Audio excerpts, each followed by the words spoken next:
السلام عليكم ورحمة الله تعالى وبركاته. جاسبر كو زالي بيان. دونك اليوم غادي نشوفوا تصحيح مباراة توظيف أساتذة التعليم الابتدائي الأطر النظامية للأكاديميات تخصص المزدوج دورة نوفمبر 2022 بخصوص اختبار ديداكتيك لمواد علوم التربية الخاص بمادة العلوم. دونك غادي نشوفوا تصحيح نتاع مكون ديداكتيك النشاط العلمي. قبل ما ندوزو لهذا التصحيح بغيت غير الناس اللي كيسولوني على كيفاش داروا الانتقاء. دونك الانتقاء اللي يعتمدوا عليه في باش انه يدوزوا التعليم، يعني الانتقاء الاولي للمترشحين. فبعد ما وصلتني هذه اقترحت انه نشاركها معكم. دونك هذا الانتقاء هذا كان على اساس الميزه المحصل عليها في شهاده البكالوريا. دونك الا كانت عندك شهاده البكالوريا بحسن جدا، ماشي هي الا عندك بحسن، ماشي هي عندك لا باس به. دونك ها هي هاد لا فوتو هذه تقدروا تطالعوا عليها. دونك اعتمدوا على الميزه المحصل عليها في البكالوريا، على الميزه المحصل عليها في شهاده الاجازه، وعلى حتى سن المترشح عند حصوله على شهاده الاجازه. الا كان السن ديالك قل او يساوي 22 سنه فاش حصلت على الاجازه راه افضل، يعني كانوا عندك حظوظ اكثر. دونك غير كتذكير للناس اللي سولوني على شنو هما المعايير اللي يعتمدوا. دونك غادي نمشيو دابا ندوزو للتصحيح ديال ديداكتيك النشاط العلمي. الوغ السؤال الاول الخاص باختبار العلوم: يتكون برنامج مادة النشاط العلمي من 3 مكونات أساسية. هي أنا غادي نعطيكم الأجوبة نيشان باش اللي بغى يحسب، اللي بغى يعرف شحال تقريبا الأسئلة اللي عنده صحيح. دونك بلا ما نقراو الوضعية كاملة، اللي بغى يقراها يحبس الفيديو تيشوف الوضعية كاملة. يتكون برنامج مادة النشاط العلمي من 3 مكونات أساسية. هي دونك الجواب الصحيح هو سي: المضامين الأساسية والممارسات العلمية والقيم والمواقف.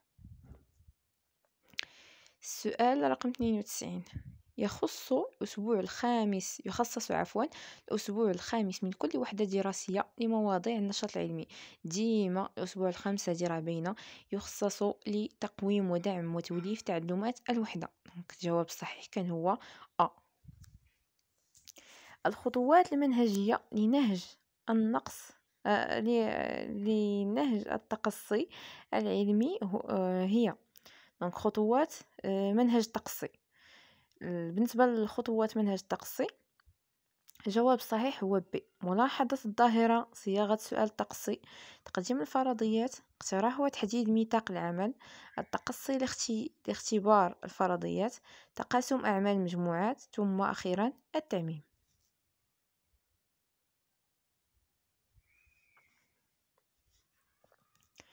السؤال رقم 94: المحور الذي ينتمي إليه هذا النشاط. دونك هذا النشاط هذا كانوا فيه 2 ديال الجمجمات، جمجمة 1 جمجمة 2، وحدة ديال واحد الحيوان عاشب، وحدة ديال الحيوان لحيم. دونك المحور الذي ينتمي إليه هذا النشاط هو الجواب الصحيح هو دي: خصائص الكائنات الحية ووظائفها الحيوية وتفاعلاتها مع البيئة. السؤال رقم 95: الهدف التعلمي المرتبط بهذا النشاط هو إنجاز نموذج لفك أسنان حيوان لحم أو حيوان عاشب. كان هذا هو الجواب الصحيح. دونك الجواب الصحيح هو أ. السؤال رقم 96: المجال المعرفي الذي ينتمي إليه هذا الهدف التعلمي هو. دونك هذا المجال بما أن التلميذ الهدف من هذا الدرس هذا هو إنجاز نموذج لفك أسنان حيوان لحم أو حيوان عاشب، دونك مجاله تطبيقي. دونك الجواب الصحيح في السؤال 96 هو ب.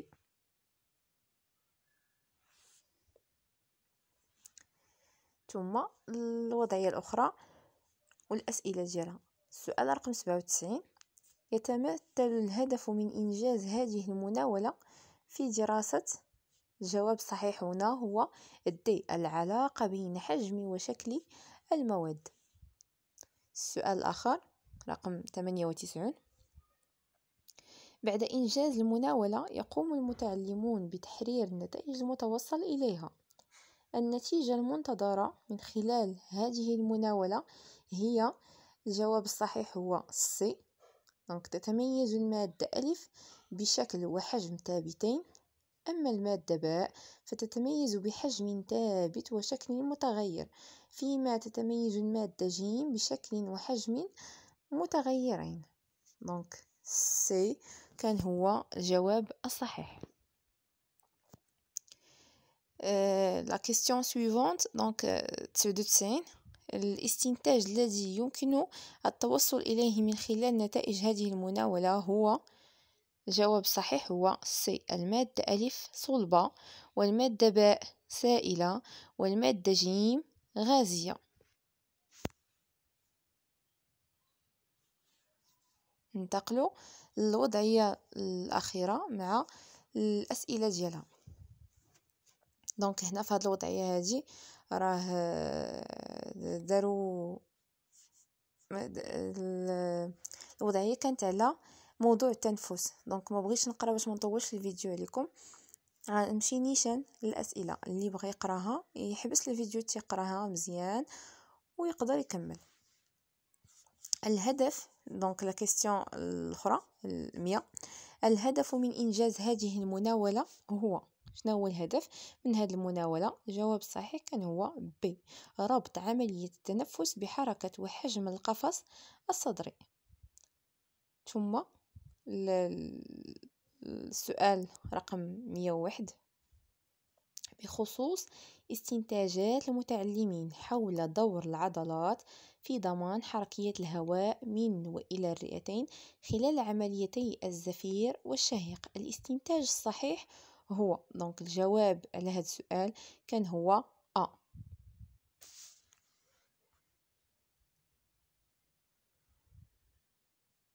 أثناء الزفير ترتخي العضلات الصدرية وتتقلص عضلات الحجاب الحاجز، فيتقلص حجم القفص الصدري مما يسمح بطرد الهواء من الرئتين. دونك هذا هو الجواب الصحيح. La question suivante. يعتبر بعض المتعلمين أن حركية الهواء من وإلى داخل الرئتين هي التي تتسبب في نقصان أو زيادة حجم القفص الصدري. ولتصحيح هذا التمثل المرتبط بمفهوم التنفس يمكن الاستعانة بإحدى الوسائل الديداكتيكية الآتية. دونك باش ممكن نستعين؟ الجواب الصحيح هو دي، وثائق من الكتاب المدرسي تبين شكل الرئتين أثناء الشهيق والزفير. دونك هو اللي أقرب إلى الصحيح وأقرب إلى الواقع.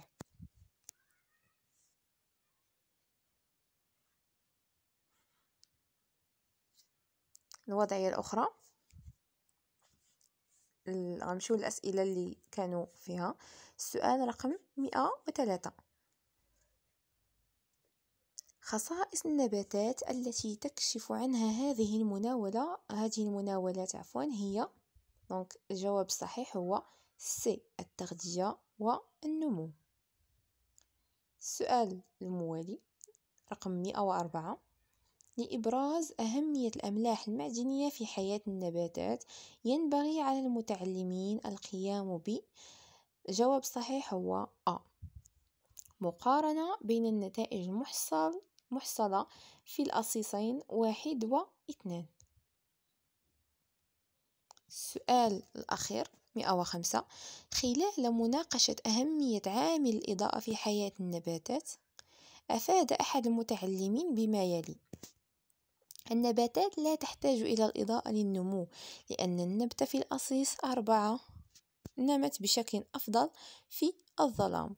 بالاعتماد على النتائج التجريبية أعلاه يمكن اعتبار هذه الإجابة، الجواب الصحيح هنا هو سي، صحيحة لكونها توافق المستوى الإدراكي للمتعلمين. دونك هذا كان اختبار ديداكتيك العلوم دورة نوفمبر 2022 تخصص مزدوج.